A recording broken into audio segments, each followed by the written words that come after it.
Members, although we have taken some unexpected detours along the way, we're finally here.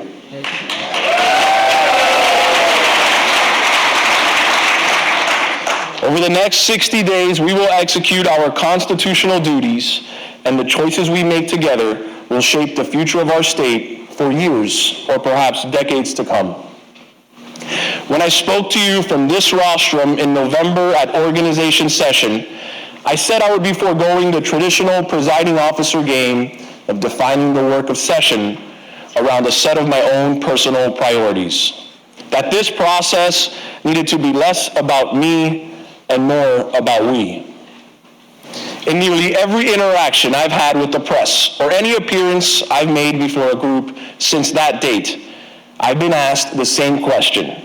What are my priorities for this session? And members, if you look online, you will see there is no House Bill 1, nor is there a House Bill 3 or 5 or 7 or 9. I will not find meaning for my speakership in personal priorities. The mission of my speakership is to have this House be the most engaged, vibrant, and dynamic legislative chamber in the country. We're living in an age of disruption. Historical coalitions have been reshuffled. The old conventional wisdom is dead. But in this time of chaos, we can find real opportunity. We must rise to meet this moment. So here's my ask of you this session. Let's focus on what matters. Let's set aside or minimize the inconsequential in favor of the meaningful. Let's pass actual reforms rather than symbolic gestures. Let's repeal government programs instead of reshuffling them. Let's swing for the fences and not just try to get on base. Fear is the enemy of change. We cannot be afraid of change. We cannot be afraid to break the status quo. And as great a place as Florida is to live, work, raise a family, and send our kids to school, we can always do better. We can be better. To the subcommittee chairs, I encourage you to bring the messy, controversial ideas before your committees. And let's have the big debates. But that will only work, members, if you are willing to come to committee prepared to ask or answer hard questions, to have better information and stronger arguments than what you will find in lobbyist talking points. Our committee process should be a crucible where the give and take between members produces better legislation. No one has a monopoly on good ideas. And when a bill reaches the floor of this House, it should be the best version of itself, poked, prodded, tested, and shaped by your input and your engagement. We are the House of Representatives. We are the voice of the people. We must speak for them on the issues that matter. Property insurance matters to the people of Florida.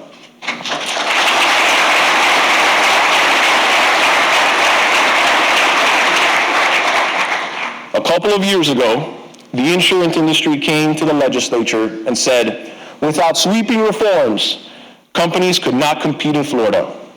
We have since learned of reports in existence at the time but not disclosed to the legislature that may suggest some insurance companies were using accounting tricks to hide substantial profits while telling us they were in a crisis.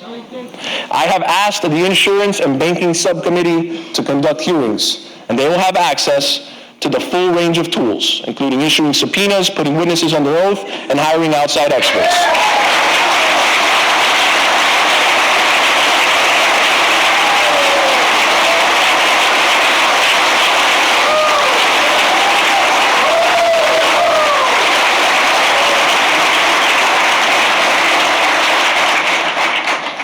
But insurance is only one of the policy questions Floridians care about. Many of you have filed bills this session tackling housing and healthcare, public education, and public safety. This is the work that we must do.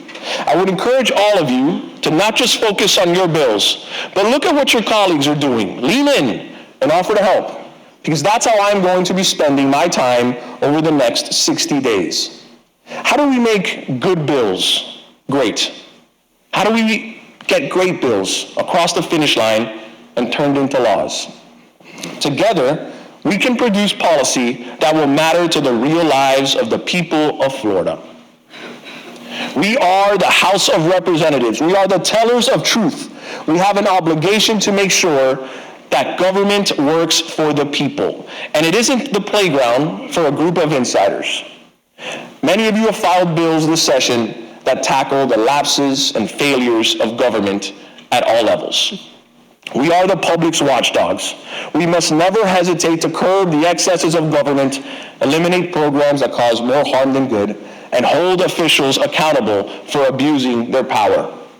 Members, do not be afraid to shake the tree of government and pull out the weeds of waste, fraud, or abuse. We are the House of Representatives. We are the guardians of the taxpayers. We have rightly pushed back on local governments for allowing the growth in property taxes to drive spending. But if we're being honest, we've done the same thing. We spend every new dime of recurring revenue while congratulating ourselves for giving easy-to-fund, non-recurring sales tax holidays. We can do better. I'm challenging our budget subcommittee chairs to dive into the budget and find real savings in recurring revenue. Members, this money doesn't belong to us. It belongs to the people of Florida.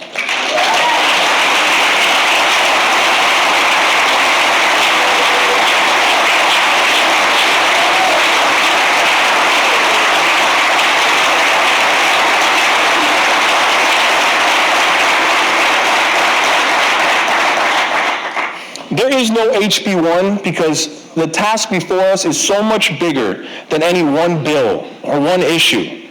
It is the work we do together over the next 60 days that will matter.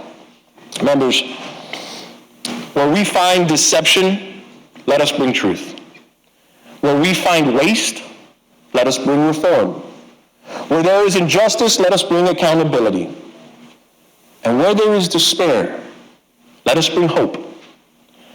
Alone, of course, none of us can do any of that. Alone, we are just random bricks scattered across the ground. But when we are united, when we are bound together, when we lean on each other, we are the unbreakable wall. We are the immovable foundation. When we stand together, we are the Florida House of Representatives, and all things are possible. Members, we have much to accomplish in the next 60 days. Let's get started.